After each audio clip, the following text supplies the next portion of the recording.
السلام علیکم، you are watching another episode of Decipher with عبد الباسط. میں ہوں منتہا حسن. ناظرین، آج کے اپنے ڈیسائفر میں ہم جن موضوعات کو زیر بحث لانے والے ہیں ان میں شامل رہیں گے بھارت اور امریکہ کے تعلقات، بنگلہ دیش اور پاکستان میں بڑھتی ہوئی قربتیں جس سے کہ بھارت کو ہے خاصی تکلیف، اور ساتھ ہی کچھ ذکر کریں گے شام کا اور مقبوضہ جموں کشمیر کا، اور پھر یہ بھی ذرا دیکھیں گے کہ سال 2024 پاکستان کی خارجہ پالیسی کے تناظر میں کیسا سال رہا. So let's begin the show. Welcome Basit صاحب. بہت شکریہ ڈیسائفر دیکھنے والے کو. السلام علیکم. باسط صاحب، کچھ ایسی اطلاعات ہیں کہ بھارتی وزیر خارجہ جے شنکر صاحب دورہ امریکہ پر موجود تھے، لیکن یہ دورہ میں کچھ بڑی حیران کن چیزیں جو ہیں وہ سامنے آئی ہیں. ایسی اطلاعات ہیں کچھ بائیڈن انتظامیہ نے خاصی جھاڑ پلائی ہے جے شنکر صاحب کو، تو یہ کیوں کر ممکن ہو پایا؟ جی ہاں، آپ کی اطلاعات کسی حد تک درست ہیں. کسی حد تک؟ کیونکہ ہم نے پچھلے ہفتے ڈسکس کیا تھا جے شنکر صاحب کا جو دورہ امریکہ تھا، اور ہمارا خیال یہی تھا اور ابھی بھی ہے کہ it was a smart move on the part of India. کیونکہ ایک طرف آؤٹ گوئنگ ایڈمنسٹریشن ہے بائیڈن اور دوسری جانب انکمنگ ایڈمنسٹریشن ہے ٹرمپ کی، تو ان دونوں سے ایک رابطہ رہا ان کا بائیڈن ایڈمنسٹریشن سے. اور ابھی آپ کی اطلاع کے لیے اور اپنے ناظرین کے دیکھنے والوں کے لیے بتاتا چلوں کہ جو امریکہ کے نیشنل سیکیورٹی ایڈوائزر ہیں جیک سلیون، وہ بھی اب بھارت کا دورہ کرنے جا رہے ہیں 6 اور 7 جنوری کو.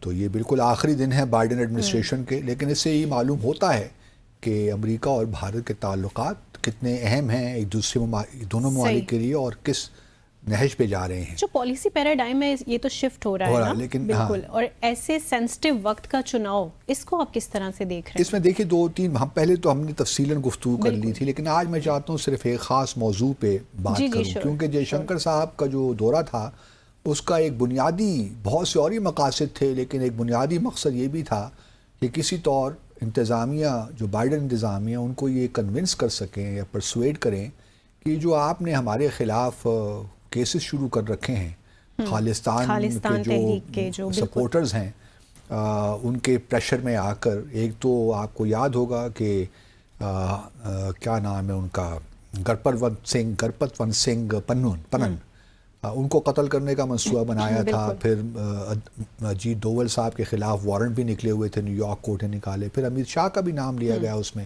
جو ان کے ہوم منسٹر ہیں بھارت کے. تو ایک تو جے شنکر کا یہ تھا کہ جی جانے دیو، کیوں پریشان کرتے ہیں، کیونکہ اس سے لامحالہ اگر آپ نے ان چیزوں کو پرسو کیا تو پھر تعلقات، اوبیسلی ایک پبلک پریشر بھارت نے ہی بلڈ ہوگا حکومت پہ کہ جی وہ تو سارے اقدامات لے رہے ہیں، خالستان کے پریشر میں کام کر رہے ہیں، یہاں تک کہ آپ کے نیشنل سیکیورٹی ایڈوائزر کو بھی نہیں چھوڑا، آپ کے ہوم منسٹر کو بھی نہیں چھوڑا، ان پہ بھی الزام لگا رہے ہیں، اور آپ ہیں کہ امریکہ کی گود میں جا رہے ہیں. تو اس طرح تو انہوں نے، جے شنکر نے کہا کہ ہمارے لیے بھارت میں پبلک اوپینین کو ذرا فیس کرنا مشکل ہو جائے گا. تو ہم آپ سے درخواست یہ کرتے ہیں کہ ان کیسز پہ ذرا ہاتھ ہولا رکھیے، اور ان کو اتنا پبلک میں لانے کی ضرورت نہیں ہے. ابھی واشنگٹن پوسٹ میں بھی ایک خبر آئی تھی نا، آپ کو یاد ہوگا کہ پاکستان میں کس طرح انڈین آفیشلز نے یہاں پاکستان میں لوگوں کو قتل کروایا. تو اب تو یہ بھارت از نون ایکسٹرا ٹیریٹوریل جو کلنگز ہیں، تو بھارت اس سے پہلے کینیڈا میں جو کیا ہردیپ سنگھ نجر کا جو قتل کروایا وینکوور میں، وہ بھی ہمارے سب کے سامنے ہے. تو بھارت کو یہ فکر لاحق ہے کہ، اور ان کی خواہش تو یہی تھی کہ بائیڈن کے ہوتے ہوتے ہی یہ معاملہ رفع دفع ہو جاتا. لیکن جو بائیڈن ایڈمنسٹریشن کا تھا، انہوں نے کہا کہ جی آپ لوگ عجیب باتیں کرتے ہیں، آپ لوگوں نے خود ہی ہم سے یہ کہا کہ ہم ایک بڑی زبردست کمیٹی بٹھا رہے ہیں، بنا رہے ہیں، اور وہ انکوائری کرے گی ان تمام معاملات پہ، اور جو آپ نے ہمارے ساتھ فائنڈنگز دی ہیں وہ تو بالکل ہی اپوزٹ ہے، مطلب اس میں کچھ ہے ہی نہیں. آپ نے تو صرف کہانی ایک ڈال دی ہے، اور جتنے بھی جو ہمیں شک ہے کہ یہ اپروول جو تھی پنن کو قتل کرنے کی، کیونکہ نکھل گپتا کو گرفتار کر لیا تھا نا، اگر آپ کو یاد ہو، یہ بھارت سے چیک ریپبلک، یہ جون بات کر رہا ہوں میں، 30 جون 2023 کی، 2023 اور 24 کی، بہرحال اس میں کافی اس کو چیک ریپبلک سے پکڑ لیا تھا. پھر چیک ریپبلک نے اپنی قانونی کارروائی کر کے ان کو ایکسٹراڈائٹ کر دیا.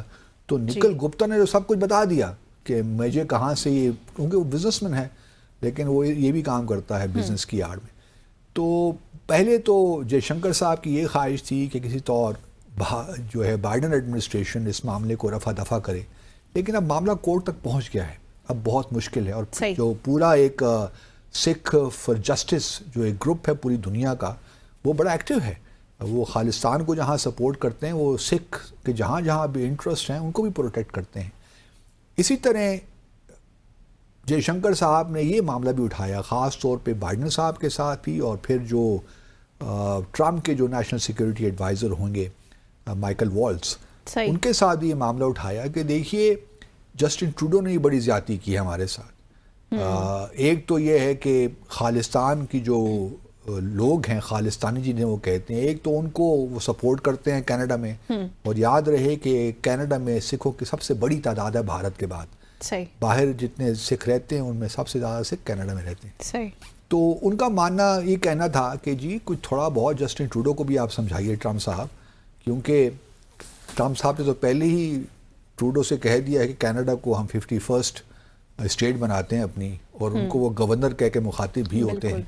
تو یہ معاملہ بھی بیچ میں اٹھا کہ کس طرح یہ جو ایک معاملہ چل رہا ہے خالستان کا اور بھارت کی حکومت کا، اس کو کس طرح ہینڈل کیا جائے آنے والے سالوں میں۔ ٹرمپ ایڈمنسٹریشن سے کیا توقعات ہیں آپ کی، وہ کس طرح سے لے کے چلیں گے ان معاملات کو؟ کیونکہ ٹرمپ جو ہیں تو ان کے بارے میں کوئی پیشن گوئی کرنا صحیح سچی بات ہے، بہت مشکل ہے، لیکن یہ کہا جا سکتا ہے کہ وہ خود اتنے کیسز میں پھنسے ہوئے ہیں، کنوکٹ بھی ہیں، ابھی میرے خیال میں 10 جنوری سے پہلے ان کو سزا بھی کوئی سنائی جا رہی ہے، وہ تو خیر معافی ہو جائیں گے ایک لحاظ سے، لیکن کوئی سخت سزا نہیں ہوگی۔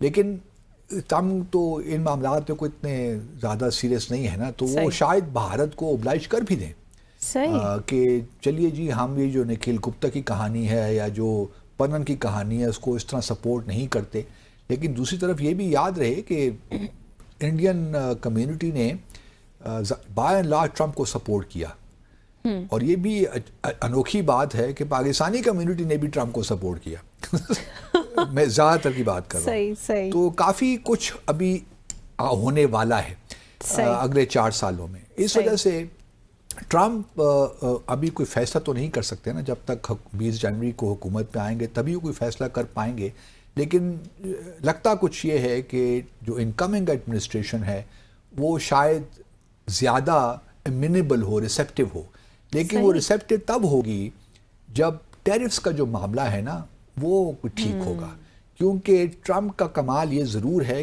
کہ وہ چیزوں کو لنک کر دیتے ہیں، کیونکہ ٹرانزیکشنل ہے نا، وہ جب تک ان کو کوئی فائدہ نظر نہیں آئے، بزنس مین بھی ہیں، تو وہ ان کو جب تک کوئی فائدہ نظر نہیں آئے گا کہ چلیے جی اگر ہم بھارت کا یہ جو پنن کا کیس ہے اس کو کوئی اتنا ویگرسلی ہم پرسو نہیں کرتے، اور تو بھارت سے ہمیں کیا فائدہ ہے؟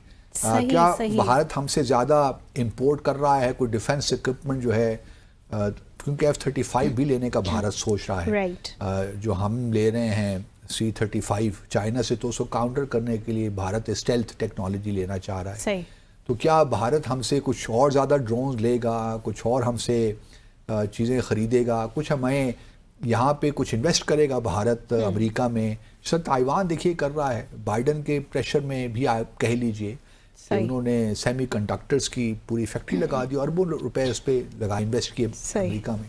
تو ٹرمپ دیکھیں گے کہ مودی کے ساتھ کس طرح کھیلنا ہے، اور کسی ایک لیول پہ مجھے لگتا ہے کہ شاید ٹرمپ ریسیپٹیو ہوں بھارت کے اس معاملے میں، اور شاید ٹروڈو پہ بھی تھوڑا سا زور ڈالیں، لیکن ٹروڈو کی اپنی جو ہے کینیڈا میں ان کی اپنی پولیٹیکل مجبوریاں ہیں، وہ کس حد تک اس معاملے کو، کیونکہ ان کا تو بندہ قتل ہو گیا نا، کینیڈین شہری قتل ہو گیا، یہ تو کانسپریسی تھی پنن کے خلاف، وہاں تو نجر کا قتل ہو گیا، تو یہ اب ایک کس طرح ٹرمپ ان کو کھیلتے ہیں وی ول سی۔ لیکن یہ بھی دیکھیے بھارت کے پاس بھی لیوریج تو موجود ہے نا، وہ کیسے؟ آپ اس طرح دیکھیے پیوٹن اگلے سال جائیں گے بھارت، اینول سمٹ ان کی ہونی ہے بھارت میں، وہ شاید سال کے شروع میں چلے جائیں، اس کے بعد کوارڈ سمٹ بھی ہونی ہے بھارت میں جس کے لیے ٹرمپ جائیں گے بھارت۔ اب کیونکہ اگر آپ بھی دیکھیے تو جو بیلنس آف ٹریڈ ہے وہ that is in favour of India, تو بھارت، اور یہ بھی ہم سب جانتے ہیں کہ آج سے کچھ سال پہلے تو جو ڈیفنس بجٹ ٹریڈ تھا یا ڈیفنس پہ جو بھارت امپورٹ کرتا تھا وہ نہ ہونے کے برابر تھا. آج $24 بلین کے قریب بھارت امپورٹ کر رہا ہے اکوپمنٹ امریکہ سے. تو اس سے آپ اس بات کا اندازہ لگا سکتی ہیں کہ بھارت اور امریکہ کے دفاعی تعلقات بھی کتنی تیزی سے بڑھ رہے ہیں. اب جے شنکر کو بائیڈن ایڈمنسٹریشن چونکہ آخری جانے والی تھی تو انہوں نے کہا کہ مودی تو ویسے ہی ٹرمپ کو سپورٹ کرتے رہے ہیں, انڈینز بھی سارے جو ہیں انڈین امریکنز جو ہیں وہ بھی ٹرمپ کو سپورٹ کرتے رہے, تو مجھے کیا ضرورت پڑی ہے کہ میں جاتے جاتے ان کو اوبلائج کروں. Let Trump handle this case. اگر ایٹ آل ٹرمپ اوبلائج کرنا چاہتے ہیں تو ٹرمپ خود ہی پھر اوبلائج کریں, اور پھر جو وہاں پہ سکھ کمیونٹی ہے ان کی طرف سے جو بھی ریئیکشن آئے گا ٹرمپ جانے اور عدالتیں جانے. تو بائیڈن نے تو ان کی ایڈمنسٹریشن نے تو بڑے اچھے طریقے سے اپنے آپ کو نکال دیا کہ جی ہمارے آخری دن ہیں. اب یہ جو جیک سلیون جا رہے ہیں 6-7 جنوری کو بھارت, یہ ایک امپورٹنٹ دورہ ہوگا ان دا سینس کہ ایک انیشیٹو ان کا چل رہا ہے for critical and emerging technologies کا. اس پہ البتہ بہت ان کی کوآرڈینیشن ہے. اس میں بھارت کی خواہش یہ ہے کہ سیمی کنڈکٹرز, کیونکہ دیکھیے جو گلوبل سپلائی چین ہے نا اس میں امریکہ مطمئن نہیں ہے اور خاص طور پہ ٹرمپ بھی مطمئن نہیں ہے. وہ چاہتے ہیں کہ چین جو اس وقت ایک گلوبل آپ کہہ لیجیے کہ گلوبل سپلائی چین کا ہب بنا ہے. 70-80% ساری جو گڈز ہیں یا چیزیں بن کے وہیں سے آتی ہیں, چاہے وہ الیکٹرک وہیکلز ہوں, سولر پینلز ہوں, آپ کسی چیز کا نام ریئر ارتھ میٹیریلز اگر لے لیجیے آپ, تو کیا چیز ہے جو چین نہیں بناتا اور امریکہ اس پہ ڈیپینڈنٹ نہیں ہے. تو اب چین امریکہ کی خواہش ہے کہ اس جو گلوبل اس وقت ڈپینڈنسی ہے چین پہ سپلائی چین کی, اس کو کس طریقے سے ذرا ڈیفیوز کیا جائے ان دا سینس کہ امریکہ کچھ بھارت میں شفٹ کی جائیں چیزیں, کچھ امریکہ میں واپس آ جائیں چیزیں, یہاں پہ چیزیں پروڈیوس ہوں تاکہ جو ڈپینڈنس ہے چین پہ وہ ختم ہو. اب یہ ہو سکتا ہے نہیں ہو سکتا, ٹائم ول شو, کیونکہ چین نے بھی اوور آل اس کو کاؤنٹر کرنا ہے, آکیوپائی کر لی ہے مارکیٹ. لیکن کمنگ بیک ٹو انڈیا 2024 کی اگر اوور آل بات کریں نا تو جہاں امریکہ کے ساتھ تعلقات اچھے ہوئے, میں سمجھتا ہوں ملاقاتیں بھی اچھی ہوئیں, بائیڈن کا دور اچھا تھا, مودی صاحب اور بائیڈن کی ملاقاتیں اچھی رہیں. پھر لیکن یہ ایک ایشو ہے پنن کا, اور یہ ایشو اب کس طرح ختم ہوگا وی ڈو ناٹ نو, کیونکہ خالستان کا ایشو. اس کے علاوہ اگر آپ دیکھیے بھارت کی سفارتکاری 2024 میں تو خلیجی ممالک میں بہت کامیابی ملی, اس میں کوئی شک نہیں, یہ تو ٹرو ہے, بہت کامیابی ملی, اور at the cost of Pakistan I would say, اور مجھے افسوس ہوتا ہے یہ کہتے ہوئے. اور اس کے علاوہ اگر آپ دیکھیے تو ان کے اپنے انیشیٹیوز چل رہے ہیں, ساؤتھ ایسٹ ایشیا کے ساتھ بھی سمٹ ہوتی رہتی ہے, اسی طرح افریقہ کے ساتھ بھی گلوبل ساؤتھ کو وہ لیڈ کرنے کی کوشش کر رہے ہیں, جو کہ چائنا بھی کر رہا ہے بائی دا وے. تو ان کے درمیان ایک کمپٹیشن سا ہے. لیکن جو سب سے بڑی ناکامی بھارت کی اگر پوچھیں تو اپنے ریجن میں ہی ہے. پاکستان کے ساتھ تعلقات خراب, بنگلہ دیش کے ساتھ تعلقات تو بہت خراب. اب پاکستان اور بنگلہ دیش کو ایک ہی اس میں کیٹیگری میں لے آئے ہیں وہ, اور میانمار کے ساتھ بھی پرابلمز ہیں, نیپال کے ساتھ بھی ایشوز ہیں. بھوٹان چاہتا ہے کہ چین کے ساتھ سفارتی تعلقات قائم کرے, وہ فی الحال بھارت نہیں ہونے دے گا, لیکن کب تک دیکھتے ہیں. اسی طرح سری لنکا کے ساتھ البتہ حالات اچھے ہیں. افغانستان کے ساتھ انہوں نے اپنی جگہ بنائی ہے پاکستان کی کاسٹ پہ اگین, یہ میں کہتا چلوں. اس کے علاوہ ایران کے ساتھ ان کے آنے والے سالوں میں مزید مشکلات ہوں گی, ٹرمپ کی وجہ سے. جو ایران اور یو ایس کے تعلقات خراب ہوں گے ٹرمپ کے آنے کی وجہ سے, اسرائیل کا بھی وہ فیکٹر ہے, ایران کا نیوکلیئر پروگرام ہے, وہ ساری چیزیں ہیں. اس وجہ سے ایران, اور دیکھنا یہ ہے کہ ٹرمپ کس حد تک جو انہی کا لگایا ہوا, ان کا بنایا ہوا ایک قانون کے زمانے کا تھا نا, CAATSA, countering American adversaries through sanctions act, اس کے تحت ٹرمپ اس کا کتنا استعمال کرتے ہیں. لیکن اگر روس اور امریکہ کے درمیان ٹھیک معاملات چل پڑتے ہیں, یوکرین کی وار ختم ہو جاتی ہے, یوکرین سیز فائر مان جاتا ہے, اور پیوٹن کسی حد تک, کیونکہ پیوٹن بھی جا رہے ہیں نا, میں نے پہلے اس نے کہا بھارت, پیوٹن اگر اوبلائج کر لیتے ہیں ٹرمپ کو, تو پھر جو رشیا اور بھارت کے تعلقات ہیں اس پہ شاید ٹرمپ اتنا زیادہ فوکس نہ کریں. پھر جو S-400 ہے وہ بھی چل جائے گا کوئی اتنا بڑا, لیکن ایران کے ساتھ البتہ ان اینی کیس وہ پرابلمز ہوں گے, اور وہ کافی اہم رول ادا کریں گے, کیونکہ بھارت چابہار پورٹ وغیرہ بھی ڈیولپ کر رہا ہے. پھر یہ international north south transport corridor بھی ہے، تو بہت سی چیزیں ہیں، لیکن بہرحال جے شنکر صاحب کو بائیڈن کی جانب سے اچھا رسپانس نہیں ملا لیکن جو ٹرمپ صاحب ہیں یہ شفٹ ابھی کس طرح سے ڈیلیور کرتی ہے یہ دیکھنا باقی ہے. یہاں لیں گے مختصر سا وقفہ، ہمارے ساتھ رہیے گا.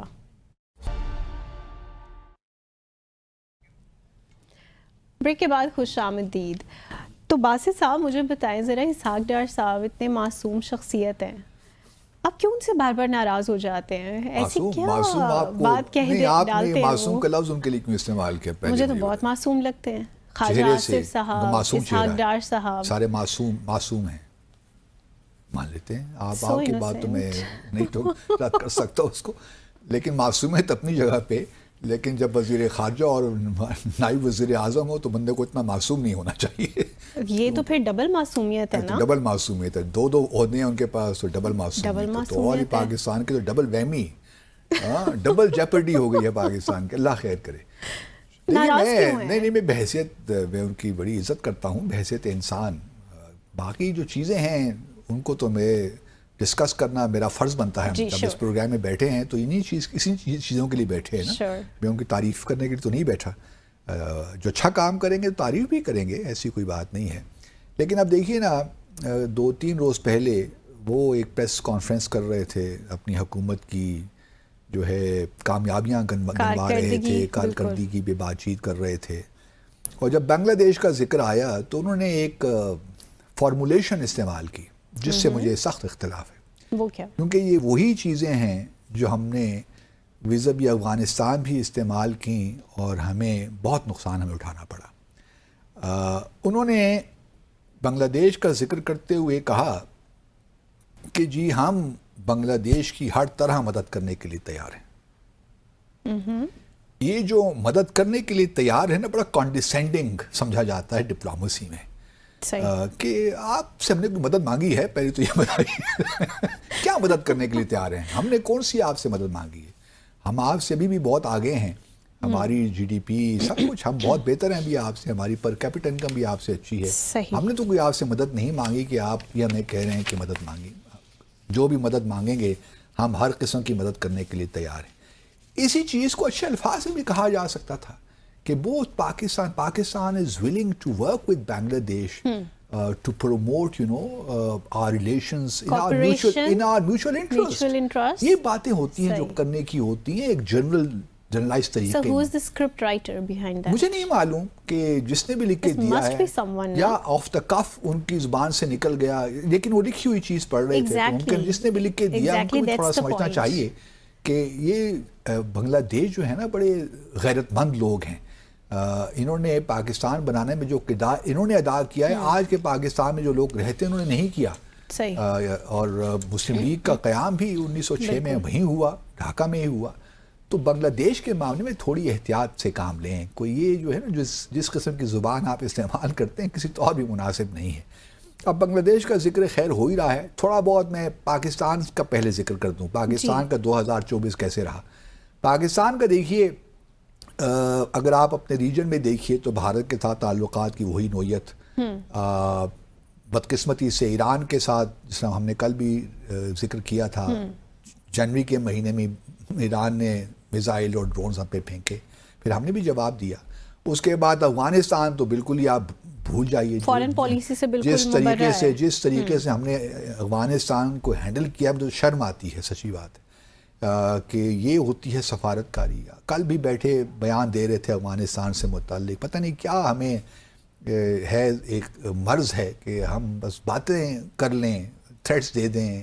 اس طرح چلتی نہیں ہے سفارت کاری. اس کے بعد آپ دیکھیے بھارت، ایران، افغانستان کے ساتھ تو ویسے ہی صرف ایک اچھی دو چیزیں آپ کہہ سکتی ہیں جو اچھی ہوئیں پاکستان کے حق میں ہوئیں.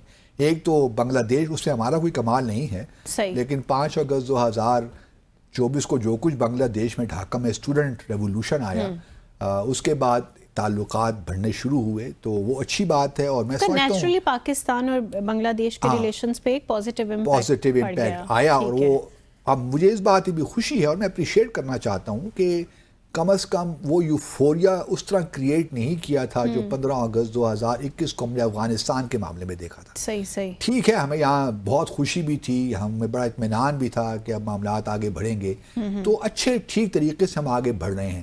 ابھی ہمارے وزیر خارجہ اور نائب وزیر اعظم ان کو دعوت بھی ملی ہے بنگلہ دیش آنے کی، اور فروری کو یہ جائیں گے، بنگلہ دیش کا دورہ کریں گے. تو یہ ایک بہت بڑی ڈیولپمنٹ ہے، یہ اچھی بات ہے. میں یہی چاہتا تھا کہ آرام سے آہستہ آہستہ آگے بڑھیں.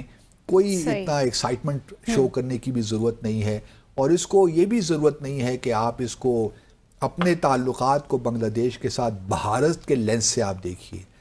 بھارت جو بھی کرتا ہے بنگلہ دیش کے ساتھ کرے، لیکن ہمیں بنگلہ دیش کے ساتھ کھڑا ہونا ہے. معاملات چاہے وہ ٹریڈ کے ہوں، پولیٹیکل ہوں، اور سارک کا جہاں تک معاملہ ہے اس میں بنگلہ دیش خود بڑا انٹرسٹڈ ہے. ابھی جو ہے ملاقاتیں ہوئی ہیں، اس سے ہمیں یہی محسوس ہوا کہ وہ چاہتے ہیں کہ سارک کو ریوائیو کریں. اب ہم کیا یہ دیکھنا ہے کہ سارک بھارت کے بغیر آپ ریوائیو کر سکتے ہیں؟ وہ نہیں کر سکتے، کیونکہ سارک یا تو پھر کوئی اور تنظیم آپ کو بنانی پڑے گی جس میں بھارت شامل نہ ہو، اور باقی جو چھوٹے ممالک ہیں جنوبی ایشیا کے، اس میں اب افغانستان کو بھی آپ نے ناراض کیا ہوا ہے. اب لے دے کہ پاکستان بنگلہ دیش یا مالدیوز، کیونکہ ہاں مالدیوز کے بھی تعلقات کوئی اچھے نہیں ہیں بھارت کے ساتھ. جب سے محمد معیزو بنے ہیں پچھلے سال سے مالدیوز کے صدر، تو بلکہ واشنگٹن پوسٹ کی ایک رپورٹ تھی کہ $6 ملین کچھ امپیچمنٹ مانگے ہیں کسی مالدیوز کے سیاستدان نے. ایک ممبر دا پارلیمنٹ نے بھارت سے کہا ہے کہ اگر آپ ہمیں $6 ملین دیں تو میں کچھ پارلیمنٹیرینز میں پیسے ڈسٹریبیوٹ کرتا ہوں اور اپنے پریزیڈنٹ کو ہٹاتے ہیں. تو یہ واشنگٹن، جو کہ بھارت کی منسٹری نے ڈینائی کیا گورنمنٹ نے، لیکن یہ واشنگٹن پوسٹ کی رپورٹ ہے.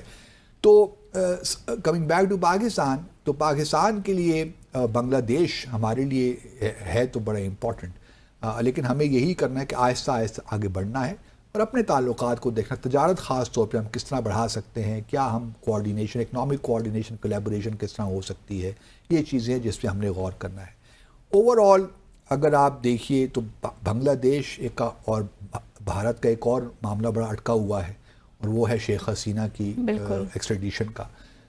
23 دسمبر کو پہلے تو ہم بات کرتے رہے نا کہ یہ بنگلہ دیش کرنا چاہ رہا ہے، لیکن اب بنگلہ دیش نے سرکاری طور پہ فارملی ایک نوٹ وربال لکھ دیا ہے بھارت کو 23 دسمبر کو کہ جی آپ ہمیں ایکسٹریڈائٹ کریں، کیونکہ یہ ہمیں چاہیے، ہم نے ان پہ مقدمہ چلانا ہے. انٹرنیشنل جو کرائمز ٹریبیونل جو شیخ حسینہ نے 2010 میں خود بنایا تھا، اسی ٹریبیونل نے کہا ہے کہ جی ان کو آپ بلائیے تاکہ مقدمہ چلائیں، کیونکہ جو یہ ساری موومنٹ چلی تھی، یہ احتجاج ہوا تھا، تقریباً 1000 لوگ اس میں شہید ہو گئے تھے، اور پھر ان کے کرپشن کے بھی چارجز ہیں.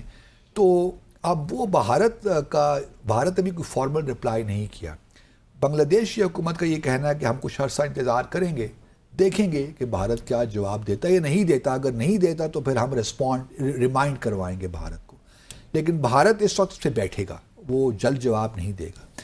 بھارت یہ کہہ سکتا ہے میرے خیال میں کہ جی آپ نے نوٹ وربال تو بھجوایا ہے، لیکن نوٹ وربال سے کام نہیں ہوتا. ایکسٹریڈیشن ٹریٹی یقیناً ہمارے دونوں ممالک کے درمیان ہے، لیکن اس میں آرٹیکل 6 اور آرٹیکل 8 بھی ہیں جو کہ کہتے ہیں کہ جی پولیٹیکل جو میٹرز ہیں وہ اس پہ لاگو نہیں ہوتا یہ ایکسٹریڈیشن ٹریٹی. اور پھر آپ کے چونکہ انٹینشنز ٹھیک نہیں ہیں، آپ ان کو ایک لحاظ سے وکٹم پہلے سے ہی بنا رہے ہیں، پہلے سے آپ ان کو گلٹی قرار دے رہے ہیں، تو یہ آپ کی چونکہ انٹینشنز ہی ٹھیک نہیں ہیں تو ہم آپ کو اس کے حوالے نہیں کر سکتے. تو یہ بھارت یہ کہے گا کہ جی پہلے تو آپ کو لیگل ڈاکومنٹس ہمیں دیجئے نا، صرف نوٹ وربال کافی نہیں ہوتا، ایک خط، ایک لیٹر کافی نہیں ہوتا. آپ کچھ ہمیں لیگل کے بات اس طرف جائے، کچھ ہمیں بتائیے، کچھ آپ کے پاس شواہد موجود ہیں، کچھ ایویڈنس ہے کہ واقعی شیخ حسینہ کی جانب سے یہ آرڈر ہوا تھا یا کسی اور نے آرڈر دیے تھے احتجاج جو لوگ کرنے آئے تھے ان پہ گولیاں چلانے کے. تو آپ کے پاس کیا ثبوت ہے جس کی بنا پر آپ یہ ایکسٹریڈیشن ڈیمانڈ کر رہے ہیں؟ تو بھارت ابھی قانونی طور پہ اس معاملے کو الجھا سکتا ہے. پھر بھارت کی یہ بھی خواہش ہوگی کسی لیول پہ کہ یہ معاملہ زیادہ اٹھے نہیں. اور مین وائل جہاں تک میری کچھ معلومات ہیں، بھارت ابھی بھی کوشش کر رہا ہے کہ تیسری جگہ پہ شیخ حسینہ صاحبہ کو بھجوا دیں، کیونکہ اوریجنلی تو ان کی خواہش یہی تھی کہ وہ US چلی جاتی ہیں یا UK چلی جاتی ہیں یا فن لینڈ چلی جاتی ہیں. پھر سائپرس کا بھی بیچ میں ذکر ہوا. ابھی سنا یہ ہے کیونکہ بھارت اور موریشیس کے تعلقات بہت اچھے ہیں، Bharat is the largest trading partner of Mauritius. وہاں سنا ہے کہ کچھ کوششیں ہو رہی ہیں کہ بنگلہ دیش کو وہاں شیخ حسینہ کو وہاں بھیج دیا جائے. اب یہ ہوتا ہے نہیں ہوتا واللہ عالم بالصواب، لیکن یہ ضرور ہے کہ یہ ایک اریٹنٹ ہے بنگلہ دیش اور بھارت کے تعلقات کے درمیان، کیونکہ جب تک اور یہ بھی یاد رہے کہ الیکشنز ابھی ہونے والے نہیں ہیں 2026 سے پہلے، وہ بھی کچھ صحیح معلوم نہیں ہے، وہ کہ بہت سی پارٹیاں تقاضا تو کر رہی ہیں، لیکن محمد یونس صاحب یہی کہتے ہیں کہ جب تک الیکٹرل ریفارمز نہیں ہو جاتے اس وقت تک انتخابات کروانے کا فائدہ ہی نہیں ہے. پھر بھارت کی حکومت کا یہ بھی کہنا ہے کہ جی آپ کی تو انلیجیٹیمیٹ گورنمنٹ ہے، ہاں آپ نے تو ایک لیجیٹیمیٹ گورنمنٹ کو ہٹا کے، لیکن یہ تو سٹل ڈیبیٹیبل نہیں ہے کسی حد تک. تو وہ کہتے ہیں کہ جی جب نئی حکومت آئے گی الیکشن کے بعد وہ ہم سے ریکویسٹ کرے گی تو پھر ہم دیکھیں گے. یہ بھی جواب وہ دے سکتے ہیں، لیکن اگر وہ یہ جواب دیں گے تو فردر پرابلمز کریٹ ہوں گے. پھر تو الیکشنز بھی ہونے والے ہوں گے سال ڈیڑھ کے بعد، 2026 میں ہوں گے نا اگر ہوئے بھی تو. لیکن اس وقت حکومت کے ساتھ پھر اگر اس قسم کا جواب انہوں نے دیا، یہ تو دیکھیں نا اگر بھارت کے اخبار اس قسم کی باتیں کر رہے ہیں، لیکن سرکاری طور پہ اگر یہ بات بھارت نے بنگلہ دیش سے کی کہ جی آپ کی حکومت کو ہم نہیں دے سکتے کیونکہ جب تک الیکشنز آئیں گے نئی حکومت آئے گی تب ہم بات کریں گے ان کے ساتھ، یہ نہیں کہہ سکتے کیونکہ ابھی ان کے جو فارن سیکرٹری صاحب ہیں وکرم مسری وہ بنگلہ دیش کا دورہ کر کے گئے ہیں. اگر انلیجیٹیمیٹ گورنمنٹ تھی تو آپ ان کے ساتھ کیوں بات چیت کر رہے ہیں؟ سوال یہی پیدا ہوتا ہے نا. اس وجہ سے بھارت ابھی ٹائم لے گا، اس کو جلدی نہیں ہے اس کا جواب دینے میں. ممکن یہ بھی ہے کہ جو بنگلہ دیش کی حکومت ہے اس نے بھی پبلک کنزمپشن کے لیے موو کی ہو، وہ بھی شاید زیادہ انٹرسٹڈ نہ ہو کہ شیخ حسینہ واپس آئے، ان کے لیے وہ حوالے جان بن جائے اور ان کو وہ وکٹم بن جائے اور عوامی لیگ کو پھر ایک لحاظ سے کچھ تھوڑی بہت ری یونائٹ کر لیں، تھوڑا سا ہو جاتا ہے نا، تو وہ کاؤنٹر پروڈکٹیو بھی ہو سکتا ہے. ممکن ایک موو انہوں نے کر دی ہو پولیٹیکل ڈومیسٹک کنزمپشن کے لیے. یہ بھی کوئی اتنے سیریس نہیں ہے میرے جہاں تک میں سمجھ پاتا ہوں. جو گیم چلتی ہے وہ اس میں انہوں نے ایک پروفارما ایک کاروائی پوری کر دی. and they may not insist on that to that extent. بس ٹھیک ہے ایک فارمل نوٹ ڈال دیا. اب بھارت 6 ماہ کے بعد جواب دیتا ہے، سال کے بعد جواب دیتا ہے، who cares. تو مین وائل جو ان کے پرابلمز ہیں وہ تو چلتے ہی رہیں گے جب تک الیکشنز نہیں ہوتے. الیکشنز کے بعد کیا ہوتا ہے we will see. تو یہ پورا سال لیکن کس طرح سے دیکھ رہے ہیں؟ ہاں لیکن پاکستان کو یہ اپرچونٹی ملی ہے. اس کو جس طرح ہم نے افغانستان کا برا حال کیا، گزارش یہی ہے خاص طور پہ اسحاق ڈار صاحب سے کہ پلیز ہاتھ ہولہ رکھو. We should be careful. چلیں یہاں وقت ہوا ایک مختصر بریک کا. بریک کے بعد واپس آئیں گے اور شامل کریں گے دیگر موضوعات. Stay with us.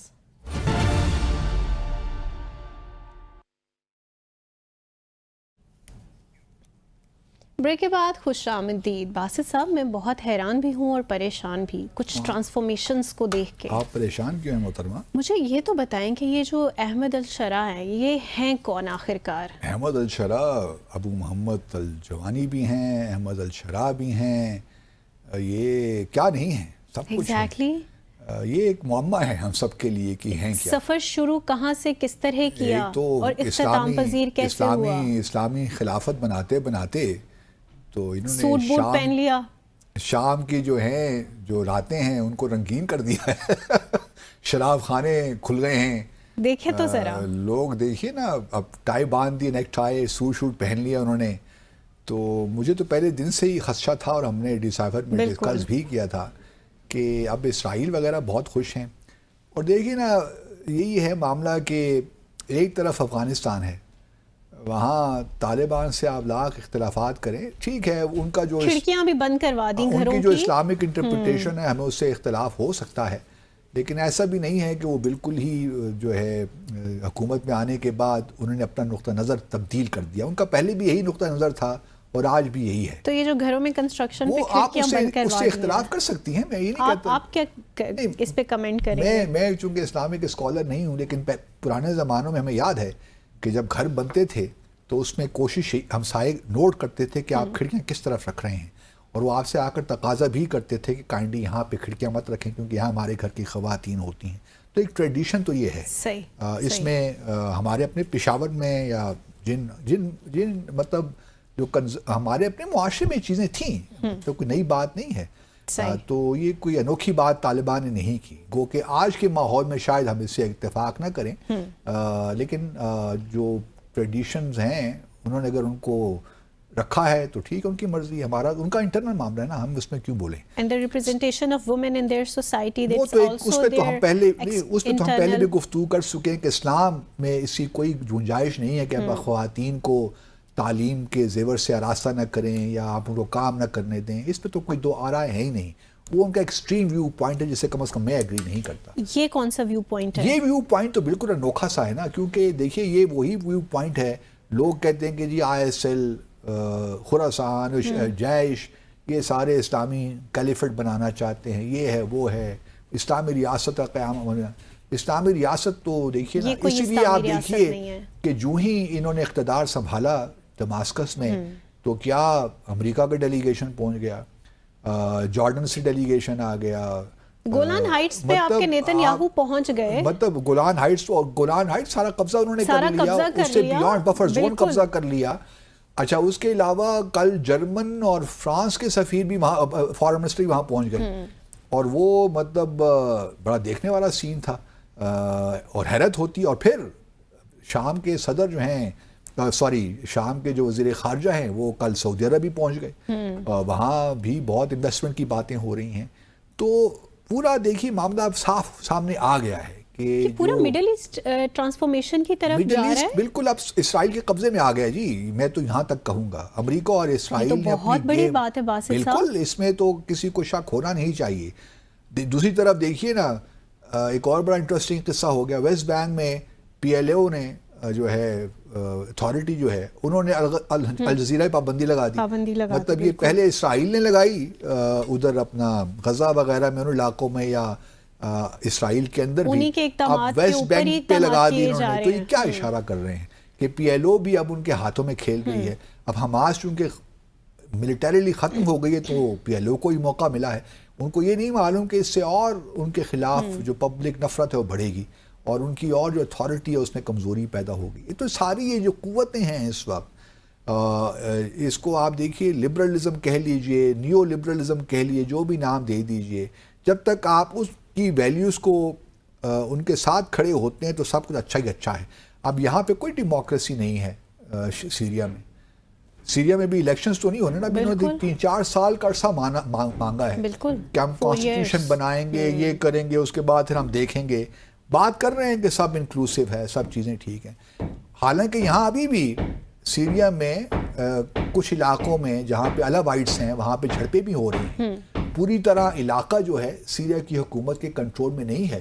مثال کے طور پر ٹرکی کا جو بفر زون ہے، اس طرف بفر زون جہاں پہ یہ سیکیورٹی ڈیفنس فورسز ہیں، سیرین ڈیفنس فورسز جہاں پہ SDF، وہ کچھ علاقہ ان کے قبضے میں ہے. کردستان کا علاقہ ہے، وہ اس میں امریکہ بیٹھا ہے.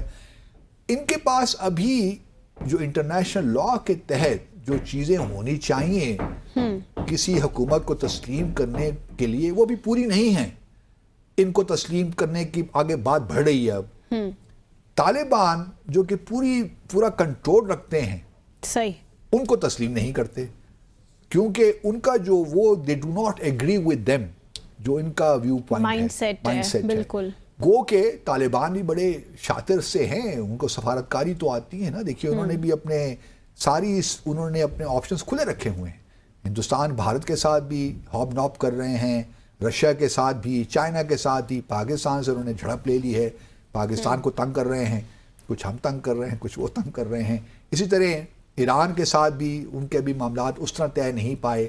اب پاکستان دیکھیے، اور ہم یہاں پہ نعرے مار رہے ہیں کہ جی تاجکستان چلے گئے، بلکہ میں کل ایک بہت بڑے ہمارے صحافی ہیں بزرگ، وہ مطلب جو میں ان کی ٹیگ لائن پڑھ رہا تھا کہ جی تاجکستان اور پاکستان نے طالبان کے خلاف اتحاد کر لیا. اب مطلب اس قسم کی جو باتیں ہیں مجھے سمجھ نہیں آتی کون ان کو یہ سرخیاں لکھ کے دیتا ہے. لیکن کوشچن جو ہم ڈسکس کر رہے تھے نا سیریا کا، سیریا میں چونکہ وہ لبرل ڈیموکریسی، صرف لبرلزم کو پروموٹ کر، ڈیموکریسی کو چھوڑ. یہ تو لبرلزم شراب خانے تو دیکھیے، شراب خانے تو حافظ جو ان کے بشر الاسد کے والد تھے، حافظ الاسد، ان کے زمانے میں شراب خانے تھے، کیونکہ اس زمانے میں شام بالکل سوویت یونین کے اس کے زیر اثر تھا. اس کے بعد ایک لیفٹسٹ حکومت تھی، جس طرح باقی دیکھیں نا ایجپٹ میں بھی وہی حالات ہیں نا. صحیح. ایجپٹ میں بھی ایک آپ جائیے تو آپ کو محسوس نہیں ہوتا کچھ علاقوں کے علاوہ کہ آپ کسی مسلم دنیا میں ہیں. تمام چیزیں جو ویسٹ میں ہیں وہ آپ کو وہاں ہی ملتی ہیں. جارڈن بھی آپ چلے جائیے تو آپ کو محسوس نہیں ہوتا.